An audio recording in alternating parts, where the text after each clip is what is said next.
एक बार की बात है। एक बहुत ही सुंदर राजकुमारी थी जिसका नाम महानूर था।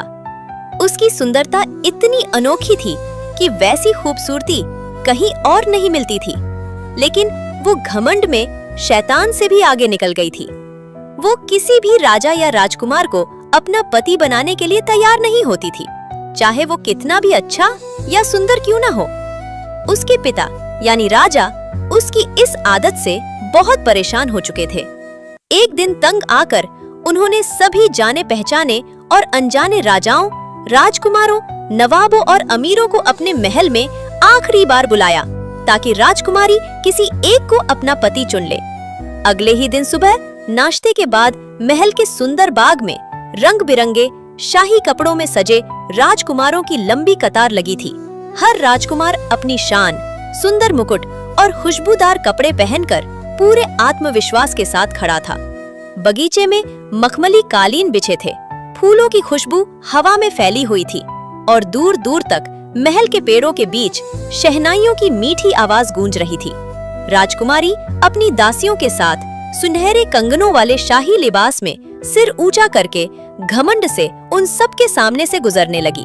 वो हर एक को सिर से पांव तक देखती और फिर नापसंद करके मुंह फेर लेती। जब उसकी नजर पहले राजकुमार पर पड़ी जो थोड़ा मोटा था, तो उसने हंसते हुए कहा, मुझे यह बियर का पीपा क्यों चाहिए। दूसरा राजकुमार बहुत दुबला पतला था, जैसे हवा उड़ाकर ले जाए। तो राजकुमारी हंसी और बोली, मुझे ये सूखी लकड़ी की छड़ी क्यों चाहिए। तीसरे की रंगत पीली थी, जैसे वो कई दिन से बीमार हो। तो उसने कहा, अरे ये तो बीमार जैसा दिखता है, मुझे नहीं चाहिए। चौथा कुछ ज्यादा ही सेहतमंद था, उसके गाल लाल लाल थे। तो वो ताना मारते हुए बोली, ये मुर्गा है या राजकुमार, मुझे नहीं चाहिए। लेकिन जैसे ही राजकुमारी की नजर कतार के आखिरी राजकुमार पर पड़ी, उसके कदम अपने आप रुक गए और दिल जोर जोर से धड़कने लगा। वो राजकुमार शाहजीमान था, बहुत ही सुंदर और आकर्षक। उसके पूरे व्यक्तित्व में एक ऐसा रौब और आकर्षण था जो किसी के भी घमंड को पिघला सकता था। उसकी आंखों में एक गहरी शांति और समझदारी झलक रही थी, जैसे वो सिर्फ सुंदर ही नहीं बल्कि समझदार और नरम दिल वाला भी हो। राजकुमारी उसे ध्यान से देखने लगी, जैसे उसकी कोई कमी ढूंढ रही हो ताकि उसे भी बाकी सबकी तरह नापसंद कर सके। लेकिन वो जितना उसे देखती उतना ही उलझती गई।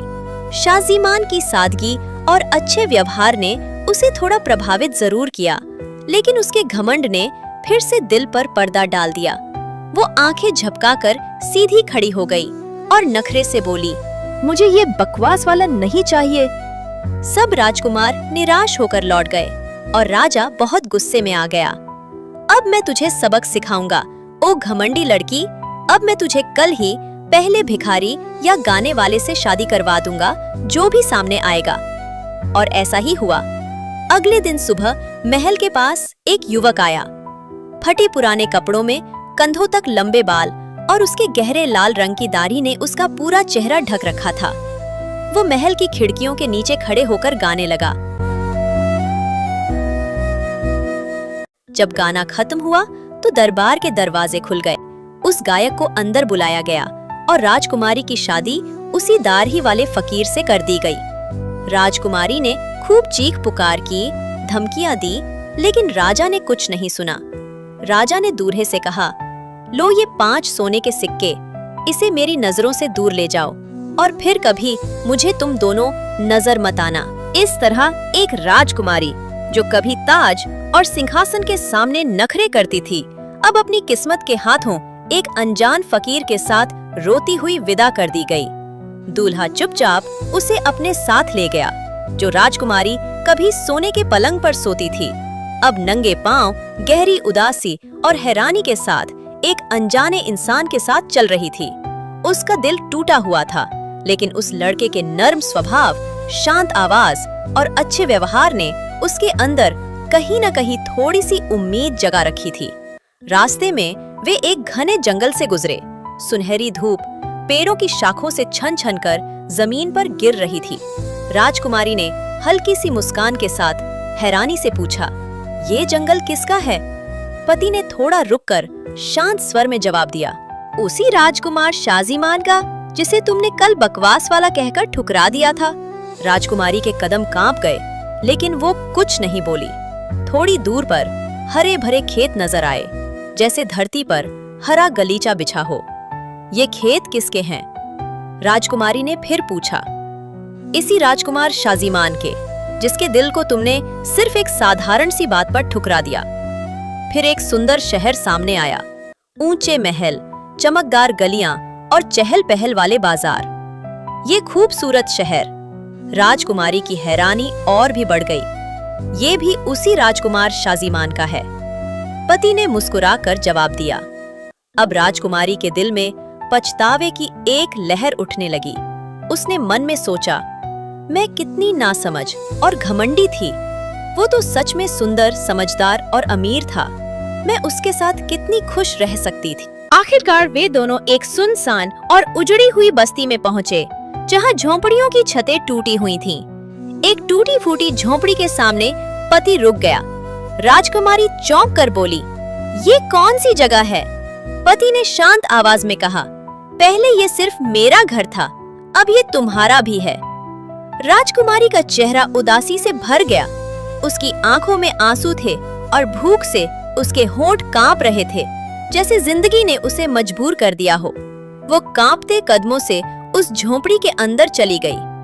अफसोस, वहां न कोई कीमती कालीन था, न सोने की थाली, न इत्र की खुशबू, न नौकर चाकरों की भीड़, न खाने की मेज थी, न चूल्हे में आग। अब उसे ही आग जलानी थी, उसे ही आटे से रोटी बनानी थी। धुएं से उसकी आंखें जलने लगी, और जब सब कुछ खत्म हुआ तो उसे बर्तन भी खुद ही धोने पड़े। अगली सुबह जब सूरज की किरणें झोंपड़ी की दरारों से अंदर आईं, तो उसकी नींद खुली। लेकिन सामने न मखमल के पर्दे थे, न चांदी की ट्रे में नाश्ता। पति ने एक खुरदरा पुराना सा कपड़ा लाकर दिया, जो कभी रेशम के कपड़े पहनती थी, अब इस मोटे और फीके रंग के कपड़े को देखकर हैरान रह गई। उसे एक सादा मिट्टी जैसा दुपट्टा भी दिया गया। पति ने नरमी से कहा, आज तुम्हें एक नया काम सीखना होगा। घर की सफाई करने के बाद वो उसे जंगल से लाए गए बेंत की टहनियां दिखाने लगा। वे टहनियां सख्त और रूखी थीं, जैसे वो भी राजकुमारी के घमंड पर हंस रही हों। पति ने उन्हें छीलकर टोकरा बनाने का तरीका सिखाया। राजकुमारी ने अपनी नाजुक उंगलियों से एक टहनी मोड़ने की कोशिश की, लेकिन उसका तीखा सिरा उसकी उंगली में चुभ गया। खून की एक बूंद निकल पड़ी और दर्द के मारे वो रो पड़ी। मैं ये नहीं कर सकती, वो रोते हुए बोली। लेकिन पति चुप रहा। उसने उसके जख्म पर पट्टी बांधी और कहा, हर सीख की शुरुआत पहले जख्म से होती है। शाम को वो एक पुरानी कमीज लाया और बोला, इसे सिल दो। राजकुमारी ने कपड़े में सुई चुभोई, लेकिन वही हुआ जिसका डर था। सुई फिर से उसकी उंगली में चुभ गई और खून निकल आया। उसकी आंखों से आंसू बह निकले।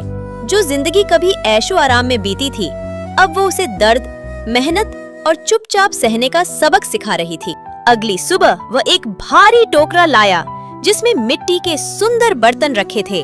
उसने कहा, आज तुम्हें बाजार जाना होगा, इन बर्तनों को बेचना सीखो। राजकुमारी के कदम कांपने लगे। महल की शानदार गलियों से धूल भरी बाजार की सड़कों तक का यह सफर उसके घमंड के लिए सबसे बड़ी परीक्षा था। उसने टोकरा सिर पर रखा, सिर झुकाया और चुपचाप शहर की ओर चल पड़ी। बाजार की भीड़, शोर और चिल्लाहट, यह सब उसके लिए नया और डरावना था।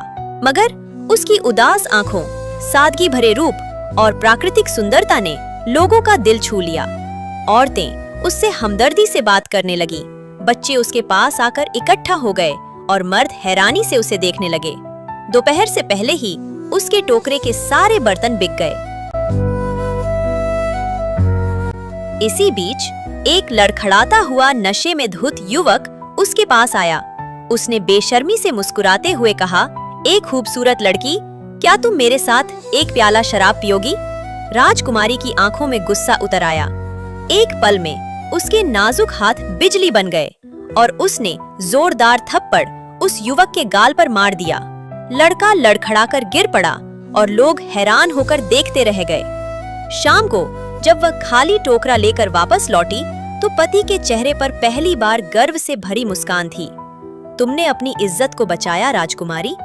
मगर अगला दिन उसके लिए एक नई परीक्षा लेकर आया। फिर से वह टोकरा भरकर बाजार पहुंची। एक शिकारी शराब पीकर घोड़े पर सवार आया और अपना संतुलन खो बैठा और राजकुमारी के सामने टोकरा रौंदता चला गया। बर्तन एक तेज आवाज के साथ टूटकर बिखर गए। राजकुमारी धूल में बैठ गई और उसके गालों पर चुपचाप आंसू बहने लगे। वह खाली हाथ और उदास दिल के साथ घर लौटी। पति ने दरवाजा खोला और इस बार उसके चेहरे पर वह नरम मुस्कान नहीं। तुम ये काम करने लायक नहीं हो, पति ने नर्म लेकिन पक्के अंदाज में कहा। चलो अब तुम्हें महल में बर्तन धोने का काम दिलाता हूँ। रसोइया मेरा पुराना दोस्त है। राजकुमारी की आंखों में एक पल को आंसू भर आए, लेकिन उसने कुछ नहीं कहा, बस सिर हिलाया और साथ चल पड़ी। ये वही महल था जहाँ का राजकुमार शाजीमान था, जिसे उसने कभी बकवास लड़का कहकर ठुकरा दिया था। महल का रसोई घर बहुत बड़ा और भीड़ भरा था। गर्म तंदूरों की लपटें, भाप से धुंधली हुई खिड़कियां और टकराते हुए बर्तनों की आवाजें। राजकुमारी दिन भर चुपचाप बर्तन धोती रहती। उसके हाथों में छाले पड़ गए थे, मगर अब उसने शिकायत करना छोड़ दिया था।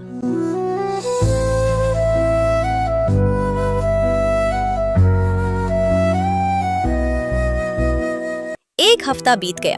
राजकुमारी हर दिन की तरह महल में बर्तन धोती, खाना समेटती और शाम को थकी हुई अपनी झोंपड़ी लौटती। लेकिन उस रात महल का माहौल कुछ अलग था। हर जगह रोशनी, रंगीन पर्दे, खुशबूदार फूलों के हार और नौकर इधर उधर दौड़ रहे थे। सब लोग धीरे धीरे बातें कर रहे थे, क्योंकि एक गुप्त खबर फैल चुकी थी। राजकुमार शाजीमान की शादी होने वाली है, लेकिन दुल्हन कौन है ये किसी को नहीं पता था। जब राजकुमारी जाने लगी तो रसोई वाली औरत ने मुस्कुराकर उसे प्यार भरी नजर से देखा और अपनी गंदी सी जेबों में से मांस, हलवा और मिठाई के टुकड़े उसकी जेबों में भर दिए। रुको बच्ची, उसने कहा, आज तो जरा महल के ग्रैंड हॉल की रौनक देख लो। आखिर राजकुमार की शादी है। राजकुमारी, जो अब जिंदगी के झटकों से कुछ मजबूत हो चुकी थी, हिचकिचाते हुए ग्रैंड हॉल के दरवाजे की दरार से झांकने लगी। अंदर संगीत बज रहा था, मोमबत्तियां चमक रही थीं और मेहमान सजे धजे मुस्कुरा रहे थे। वो दरवाजे से झांक ही रही थी कि अचानक राजकुमार बाहर निकला, इतना सुंदर कि नजरें हटाना मुश्किल। और वो कोई और नहीं, वही बकवास वाला राजकुमार था। तुम्हारी सुंदर सहेली को अपने जिज्ञासा की कीमत चुकानी होगी, उसने रसोई वाली से कहा। उसे मेरे साथ नाचना होगा। उसने राजकुमारी का हाथ पकड़ा और उसे हॉल में ले आया। वायलिन बजने लगे। हर नजर उन दोनों पर थी। वे नाचने लगे।